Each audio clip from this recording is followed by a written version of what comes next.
Hello everybody, in this tutorial I'm going to show you how to do plastic bags in Houdini. And we're going to have the, as you see on the screen, import them in Unity and have some assets, low poly ones. But in this tutorial you don't really need to know Unity, we're going to be in Houdini most of the time. So if we look at the screen, you see this is a bag and it looks like this, and it's actually two parts actually. It's going to be this big one and this top thing going out like this is going to be the second part. So I'm a little bit inspired of the Division because they have a lot of plastic bags, and I'm later going to do a tutorial about how you can walk on plastic bags and have it deform like in the Division. So, but we're going to start off from scratch with this one, and I'm going to jump over to Houdini. And I'm going to save this file in my Unity project. So, in Unity, I have it saved over here next to this one, because later it's going to be super easy to just drop all the assets that we have created. So we're going to start off with the geometry node, and in here at the top we're going to have the grid, and the grid is on the plane X and Z, but we're going to change that to standing up and the Z direction. So it's going to be kind of forward and upward. And the size is going to be 1 by 1, and we're going to have 50 by 50. So what we have here is one side of the plastic bag. And the first thing that we're going to make is to make sure, actually we're going to UV map it straight away. UV texture. Here we have it, and we just need to make sure that we put it not on the y-axis, because then it's the project from the top, right? You see here, then it's only on the side here. So we need to do it on the X direction. Now you see we have it correctly UV mapped. So this is good. And here we're going to make a transform node.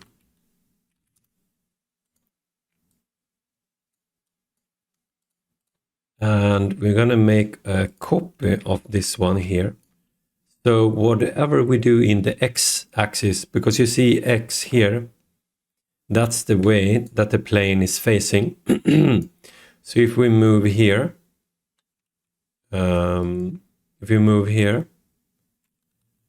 see we move it like that. And that's so what we're going to do. We're going to take this one and copy parameter and do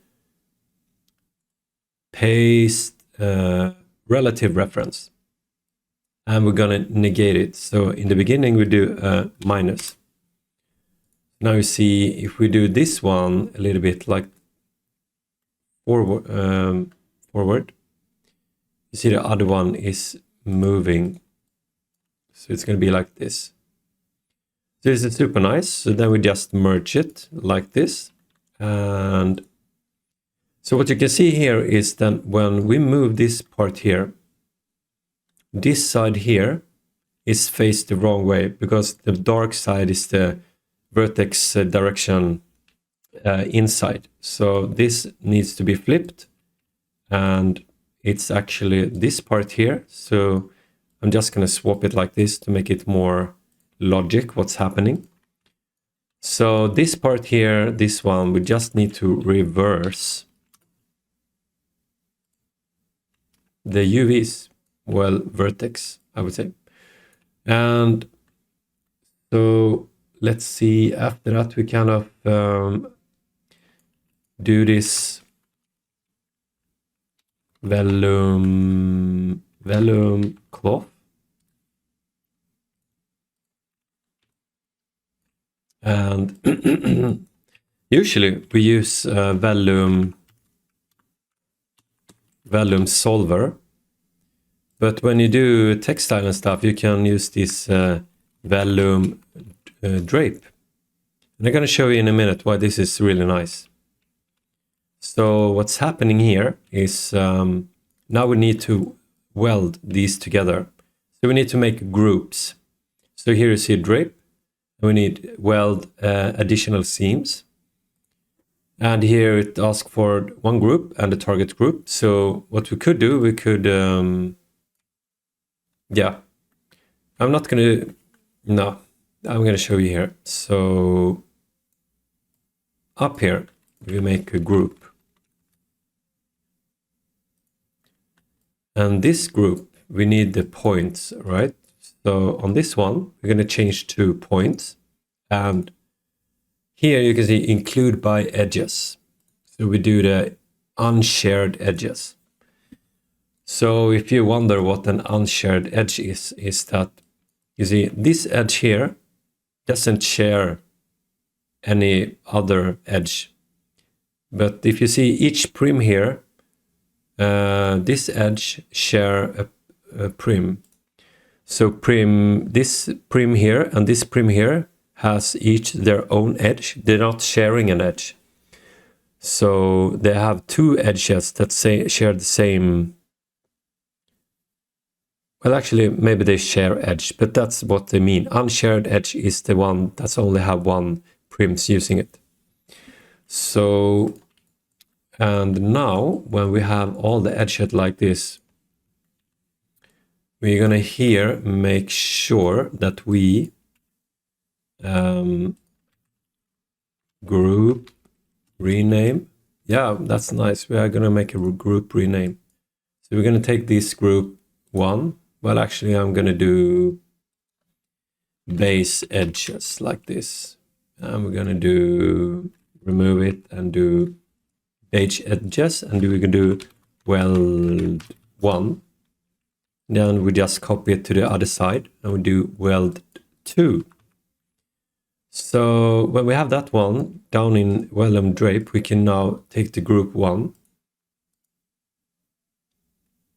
and we're going to weld it with group weld 2. So here you see.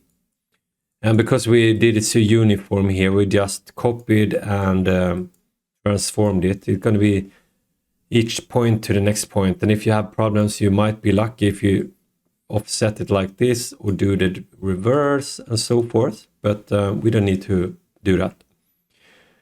And we're going to just start off with a sphere. And I'm going to make sure we do that as a polygon. Because you see here we have a primitive, the first one was a polygon mesh like this.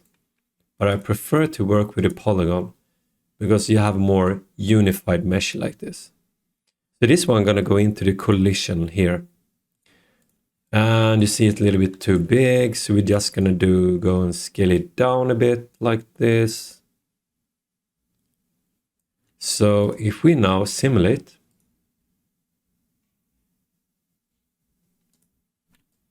now you see it kind of welds together. So what's nice to know here is when you have here you can see that we can see into it, right? If we look from the inside, the seams are not welded, but here you see it now they started to weld. So weld properties here, it says welding frame delay and don't weld until after 10 frames. So they actually get welded. So this is nice. And you see there are some issues here. So we can solve that by adding up the in the solver sub steps. I'm going to raise it up to 5 and we're going to try it one more time.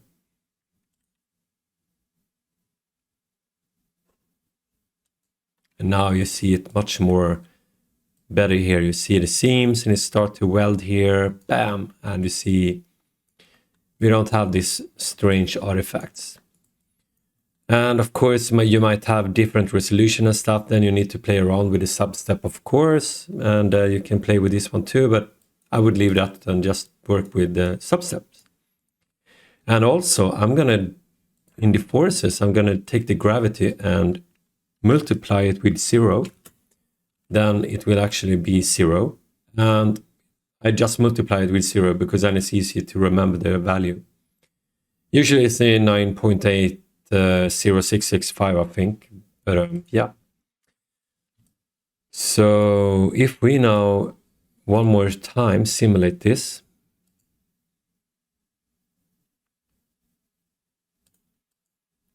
Yeah, it went very fast. Yeah, so it kind of doesn't really make a difference. So this is super nice, and it's more looks, yeah. So what we want to do now, we want to make it more like a plastic bag, right? So we need to make the opening up here, because now it's more like a pillow. So what we have here is this part is working offsetting the sides for us, so that's really good. And here we need to make sure that we do the group part. So we need to define the group, the opening section. So if we look here, we have the points, and if we look here, we have everything. So we're going to make points again, and the group's going to be base opening like this. And we're going to base group, we're going to disable and do keep in boundaries regions. So if I start to work with this one, you see it's kind of working like this. So if we just let's see, if on the center we move it up, and then in the size X we actually, no, in the Z we do like this.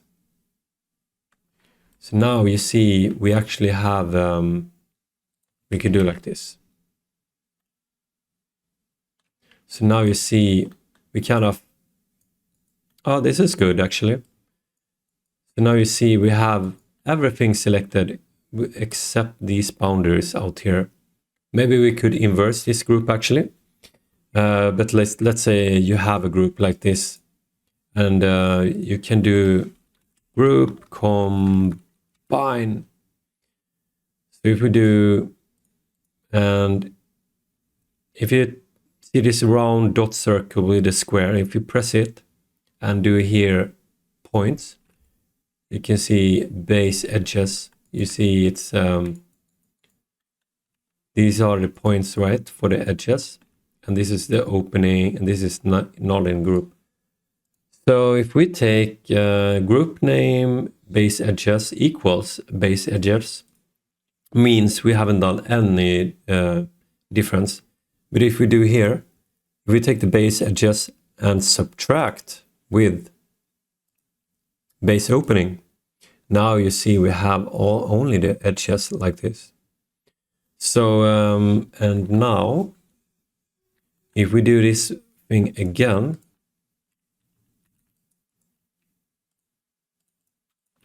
you will see we don't have the top as welding. So when we do it again, and we can remove this group visualization, right? So now it's starting to look more like a bag. So this is nice. We do more frames.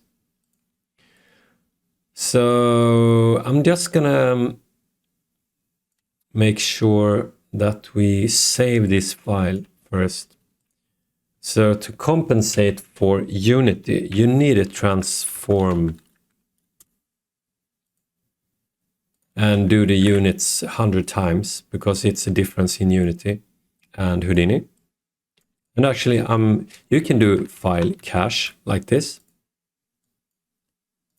And then you save, I'm not going to do versions, I'm not going to do frame range, I'm just going to do single frame, no simulation. And we're going to not do in a subfolder like this. Well, actually, we could do that.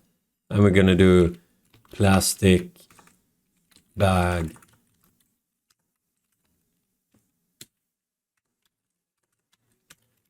Step 1.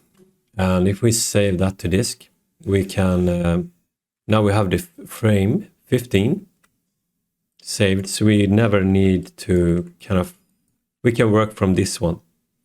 Or if you would like to, you can do time shift like this. And if you shift control left click here, now this one will always represent the frame 15. So this will give the same result, but this one is saving on the disk. So if you do much more complex stuff, I would recommend going with this one. But I find this fairly small simulation. So I'm gonna actually use time shift.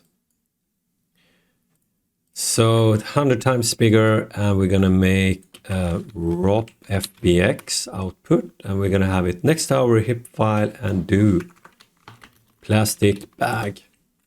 And we're actually gonna make a null here because the file gonna be called plastic bag, and I'm actually gonna. I'm also gonna name plastic bag because now if we do save like this,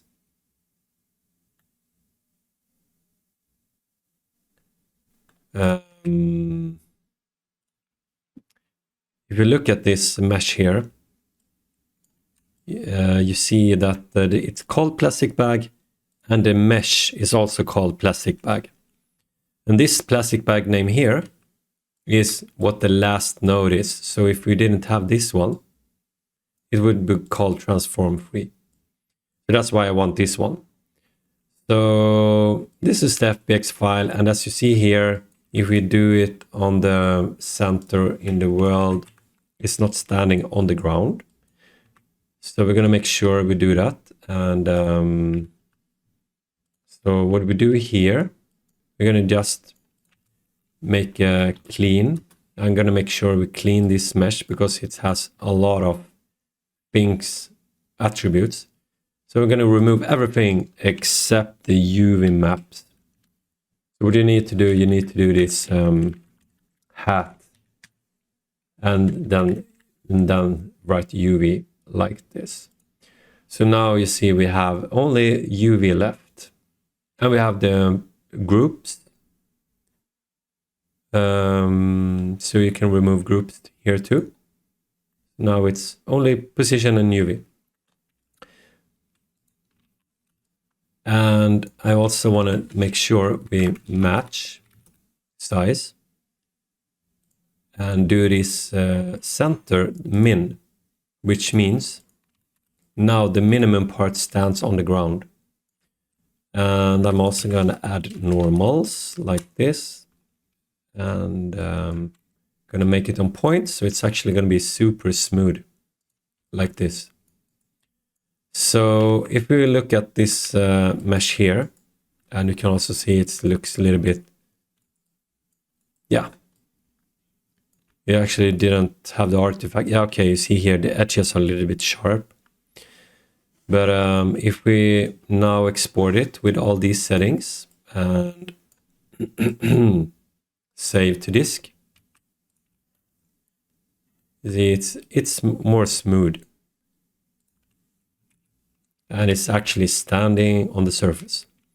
So you see there is the result, but we have more stuff to work with it. So first off, we're gonna work a little bit on the shape, of course. So, and we also want the opening to be closed as I have in the reference. So if I do this one here, you see we want to make it to go together in center. So that's the first thing we're going to make sure we do now. So here, after we combined them like this, now we need to make a new group. And this group gonna represent what we need to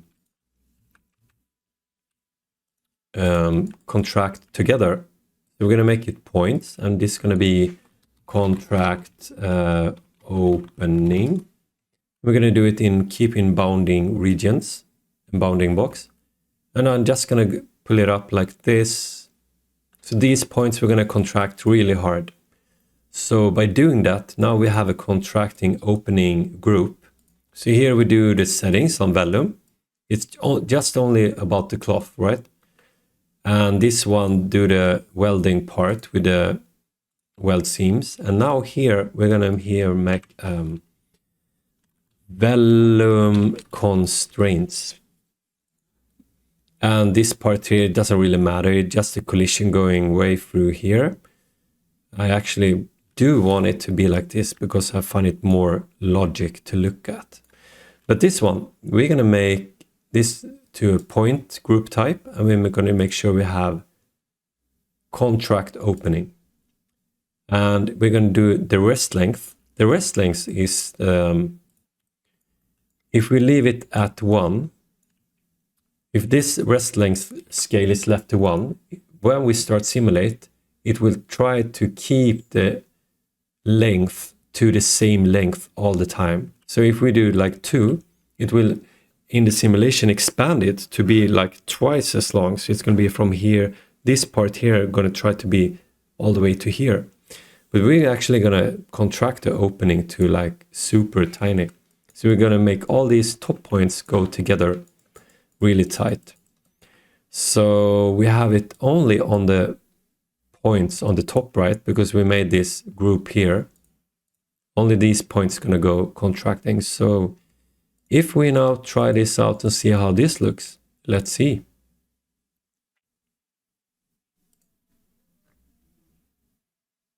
And you see now it's contracting up here, right?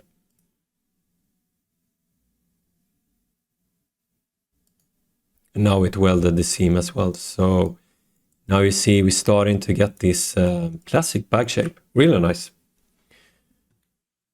So I'm gonna leave it here and continue do some more tweaks here in the next tutorial. And we're gonna finish off by doing this top part and make sure it's flat on the ground. So thank you so much and see you in the next tutorial.